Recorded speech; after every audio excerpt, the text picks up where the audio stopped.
world of most startup companies or medium and large companies that are going very fast and try to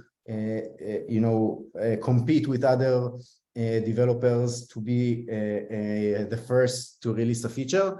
Those environments are becoming more and more close, and I can give you a few examples of companies that I went to, and they're very much were proud that they don't have that they don't have like integration or that they ship straight to production. Why? Because they do, that's part of TDDs, test-driven development, which saying I'll do the tests end to end or whatever unit test I want, and then I know it's good to production. So obviously that this holds a lot of effect on security, and for that we need to make sure that we have all the controls and all the measures, and be more I'll say be more ready for incident response, because tomorrow someone might say, this package was vulnerable. We need to know that we can go look for our logs, know where to look, how. People were very, I know because I work with customers that came to us and asked, and said, I don't know, there's log4j. I don't know if I have it or not. I don't know if it was built during the last 24 hours or not.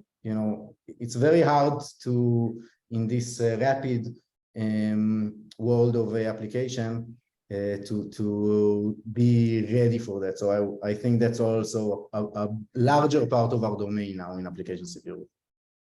Great answer. So thank you very, very much, Omer, Ron, again, for Mansour Security. Sounds like that research is like at the tip of the iceberg. There is lots to research and maybe also lots to fix in that area. So thanks again. And again, people, if you have questions, feel free to write those down in the Q&A section and we will read them out loud. You can also send it to me directly via WhatsApp, etc.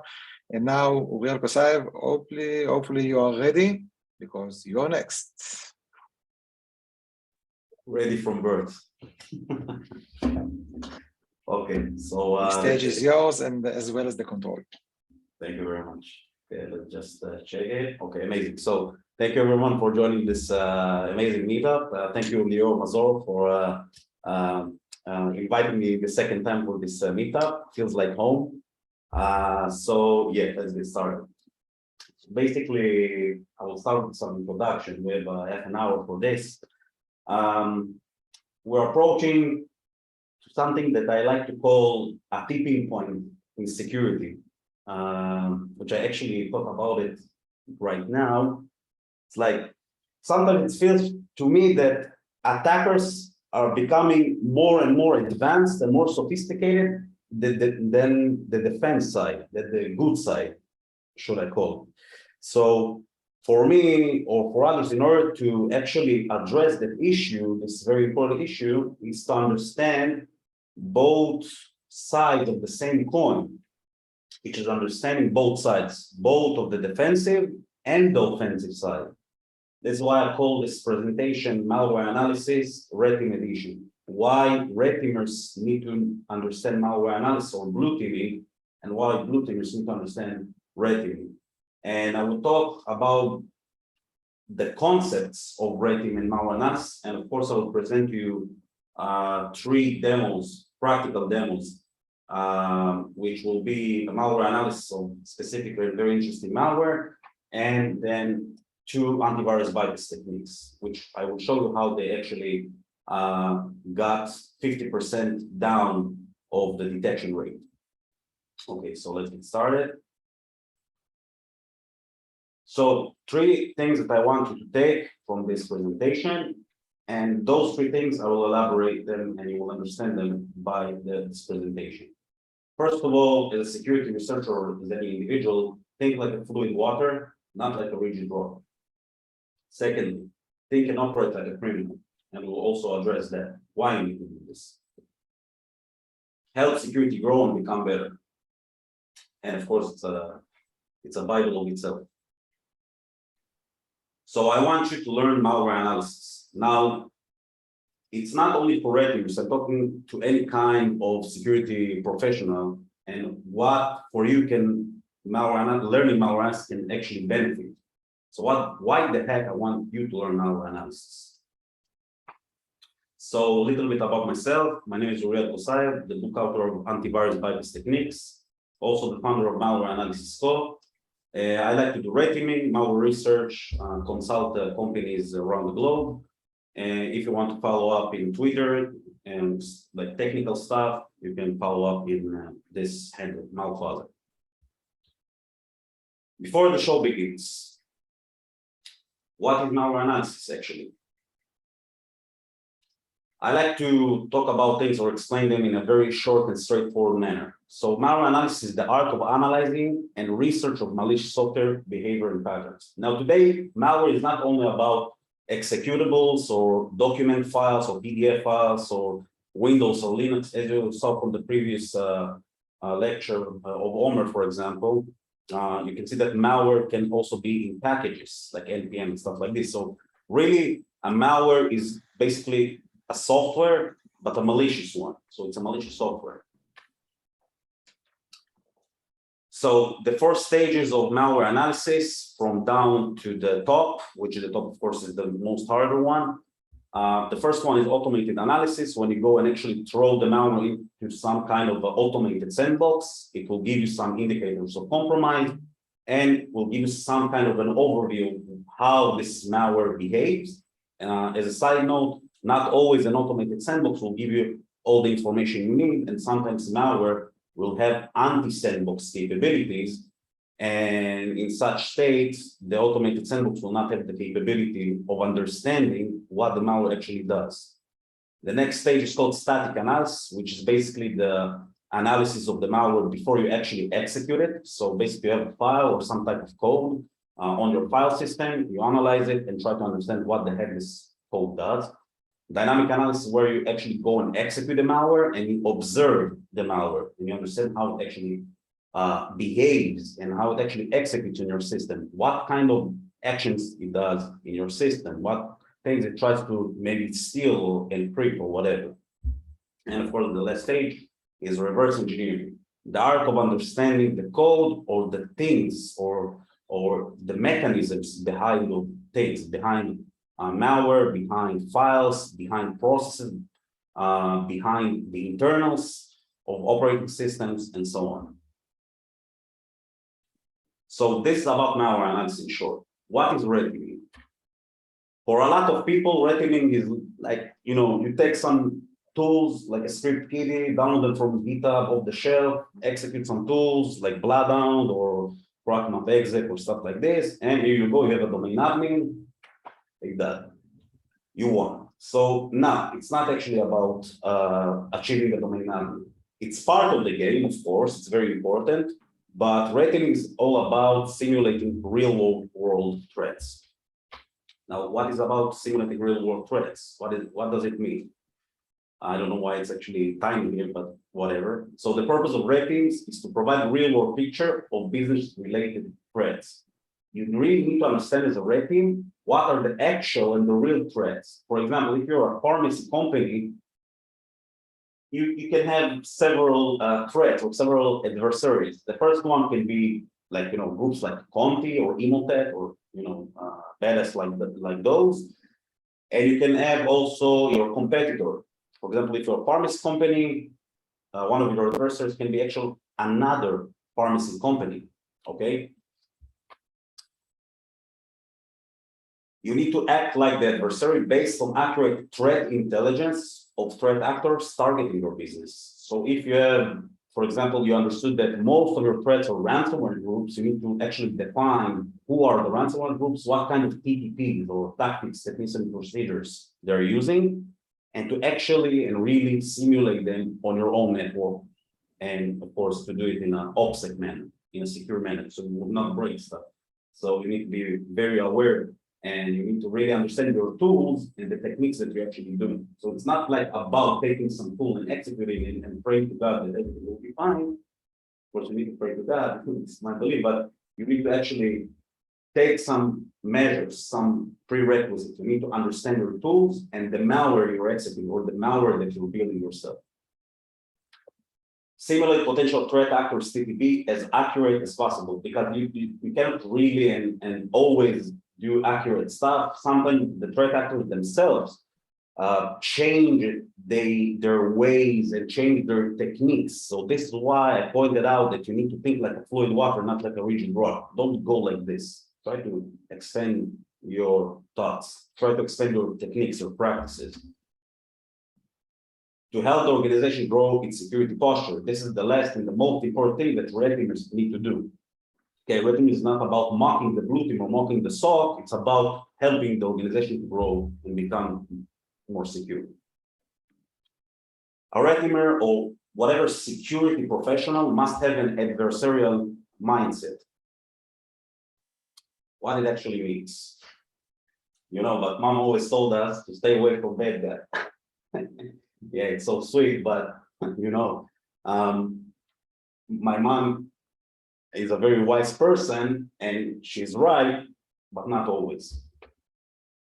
To know your enemy, you must become your enemy. This is one of the philosophers called, or I don't know what he actually was, but it's called Sun Tzu.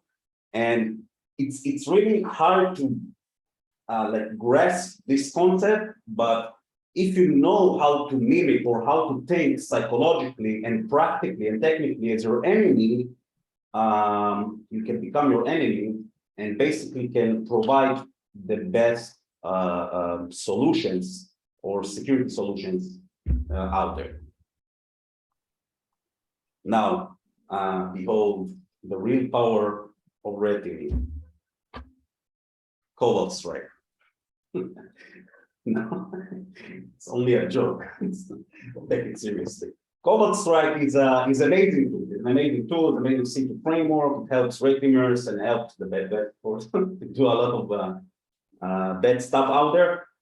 But it's not about the tool one is using. It's about understanding the tool and about how do you use and why you use the tool. Okay, so to be a red teamer is not about the tools. It's about who you actually are, what kind of added value you're trying to provide here. So why am I doing things like this? I like to do stuff in a different way. If I go into simulating, for example, the Conti ransomware group, I will go and take one of their samples. I will reverse engineer this malware. Okay, I will break it pieces by pieces and I understand why they do and when they do and how they do things. And based on those concepts, based on those technicalities, I will base my rating, if of course it's relevant, on the targeted company. Okay, so archetypally talking or psychologically talking, for me, Cobalt Strike, like as a joke, of course, represents the world of rating. And I, the pro, which basically is a disassembler or a tool that is used for reverse engineering, is used for malware analysis, mostly. Not only, but also. Now, don't get me wrong. Both malware analysis and red teaming, and again, I already said it, but I said it again because it's very important, are not about the tools one is using, but the ability to research and understand technical and abstract concepts. Okay.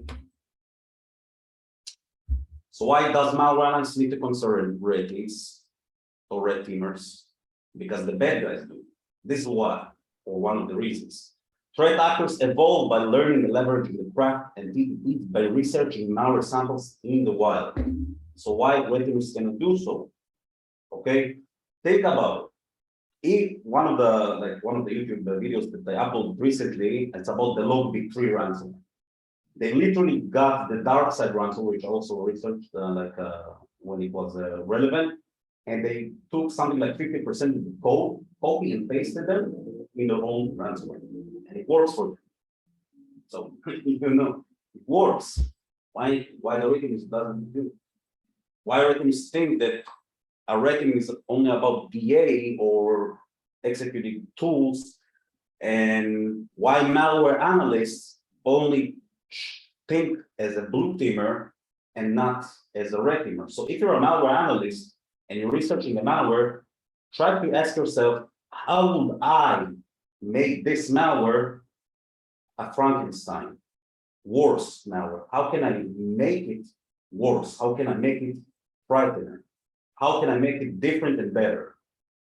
And as a red teamer, ask, how can I think as a blue teamer and maybe build a different variant of this malware in order to bypass the blue teamer, and not only like you're not bypassing the blue team or the antivirus or whatever you're bypassing to mark them again, you really assess the problems in those security systems.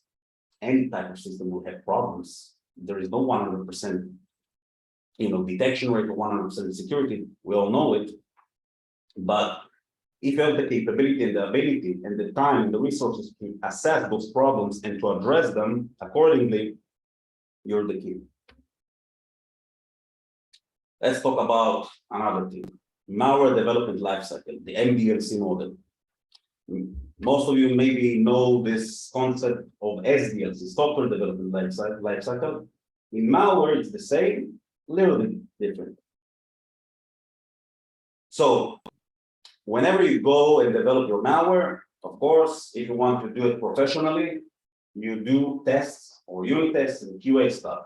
You really want to, check if your malware it does everything in a performance manner and a secure manner, because maybe other threat actors can exploit vulnerabilities in your own malware and create backdoors from it and actually, leverage it. In one of my blogs, I actually published, I took malware that's called Arnamax Keylogger, and I found like a really simple persistent vulnerability called DLL hijacking.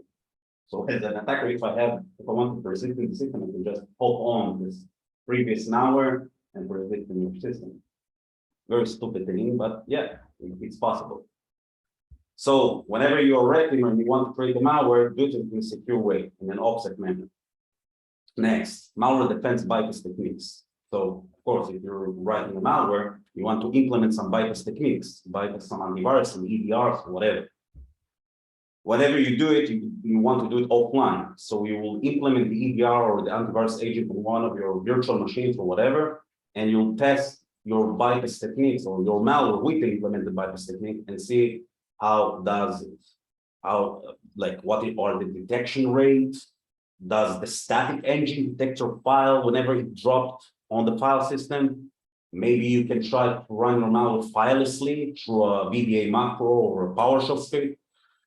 Maybe the dynamic engine identifies some interesting IOCs or behaviors while it's executing on the system. Maybe you can do different tricks and techniques to bypass the dynamic engine. And it's not only about science, it's really more about art, okay?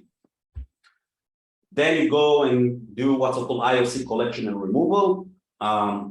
For example, if an antivirus detects your malware and you know it because it detects some kind of a malicious keyword or string in your malware or a function, you can try to remove it. And you also collect those same IOCs and you can share it with the threat intelligence.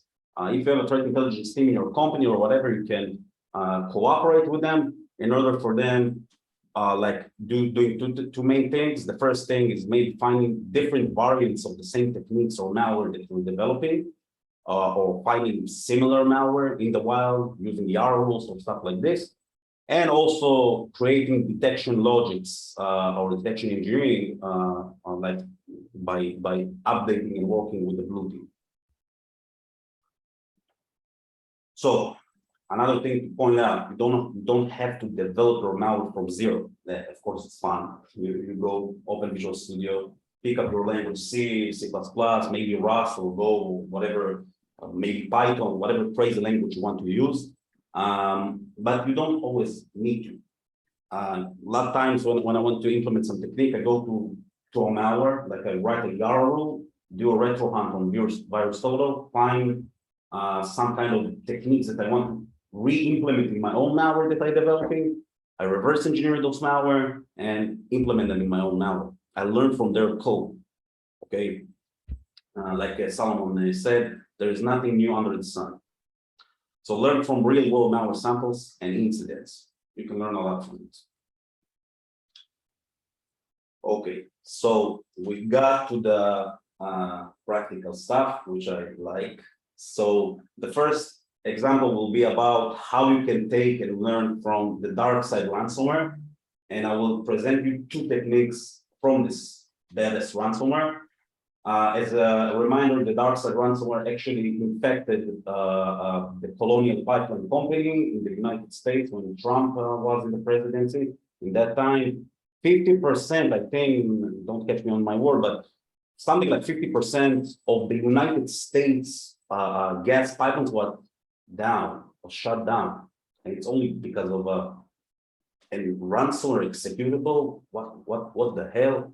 50%. And it was a huge tank in the United States. So I also remember how a lot of researchers in the community or a lot of SOC analysts and incident responders didn't have the guts to like start researching this malware because it was, for that time, it was very sophisticated, very weird, and I will show you why. But for me, I like sophisticated malware. It's fun, and like breaking my head in the wall, you know. So I will show you two things: runtime code decryption and dynamic API resolving. Two techniques that those maniacs, those bad guys use in their ransomware in order to bypass antivirus and bypass the blue teamers. So first of all, whenever you start researching the malware, you start with the static analysis phase, as I showed you earlier. So no functions in the IAT, the import address table. So if you take a T executable, like an exe or a DLL file, you will expect to have more than one DLL and more than one function. So what the hell? So for me, it's like I've heard that maybe it's encrypted or packed or whatever. So as we can see here, if we go to the text one section in IDA Pro, we can see there are some kind of executions here. You can see the unpacking function, and eventually it goes where hell begins. This is the name that I gave in IDA for the functions, and you can see that the entropy is high. So if it's higher than 7, basically it's stacked or encrypted or whatever. Okay, I have only left 5 minutes, so let's give this runtime unpacking decryption. So it basically, whenever it starts to execute the ransomware in your computer, it takes 255 bytes each array and decrypts it with a very simple XOR. As you can see here, XOR EPI-AL, basically decrypt. Very, very simple one, okay? Afterwards, it resolves, it takes an array of DLL and their corresponding functions, and they're dynamically loaded using load library and get proc address. And this is how they actually manage to hide all of those IAT functions. And voila, run and build IAT for you. So after you go and research the malware, I found actually a way to reconstruct and rebuild all of those APIs and to rebuild the executable as a normal one that malware analysts or SOC analysts can research. And this is something that you can learn from and implement in your own malware, in your own red team. Take this as a note. So let's present the two more bypass techniques: rename, obfuscation, and memory bombing. Those techniques are presented in my book, Antivirus Bypass Techniques, so you can go also and learn from it. So let's take a simple reverse shell based on C++. I hate C++, I'm more about C, but whatever. So you have a main function, takes 3 arguments, checks basically you don't have to take an argument. It calls to an execute shell function with the IP address of the port as defined here. Now, execute shell is a very strange and very malicious string, like execute shell, and basically it can be detected easily. So this is the function, basically opens a socket, very, very standard, not something very problematic. And based on the socket, it creates a process of cmd.exit. The cmd is basically the shell that you will receive. Now, I'm changing my head from a red teamer to a blue teamer, and now I look for after I compile this malware, I'm looking for the CMD string or whatever, and I see the CMD dot something, which is, it can be malicious potentially. Okay, so then I go and rename and obfuscate variables and strings. So I change the execute shell to run, which is a very generic function name with the host and port. And basically, the CMD exit here, as you can see, I did a very simple trick that I found that it's very amazing. I take two char variables and basically, as you can see here, CMD.exit, and I concatenate it using the standard C function strcat as a char pointer variable. And this char pointer variable is passed to the create process Windows API function. And whenever I go as a blue teamer and again check for the string, voila, CMD.exit disappeared. Then I go, and this is for the static engine to be bypassed. In order to bypass the dynamic engine, which takes your checks your process of the malware, I basically use a very simple technique, which I call in my book memory bombing, which I'm allocating a very big chunk of memory with nothing or with some junk data, which basically makes my antivirus forfeit from scanning this malware, because it's like, it's very big for me, so I cannot handle it. So execute. And here you go, we bypass the dynamic engine. Now for the detection test results, before those techniques implemented, 35 detections, which is fairly nice. After rename obfuscation memory bombing was implemented in my malware, boom, half down, half of the detections died.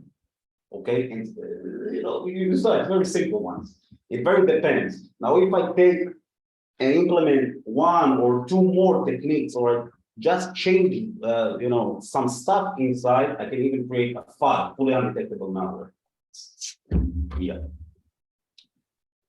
Okay, so this was the examples. Some important tips for success, like the takeaways. So always understand your tools and malware. Go as deep as possible. You will be surprised at what you will learn. Learn malware analysis to understand and think like a blue teamer. Research malware to gain deeper knowledge and inspiration about techniques, about the operating system, internals, and stuff like this. Follow the MDLC model. Malware development is like any other SDLC process. Be curious, passionate, and innovative as much as possible, and give yourself a break, like sometimes. And we are researchers or security researchers, we have this kind of problem. We take the work home, so just try to take a break, okay? In this way, you will be more innovative.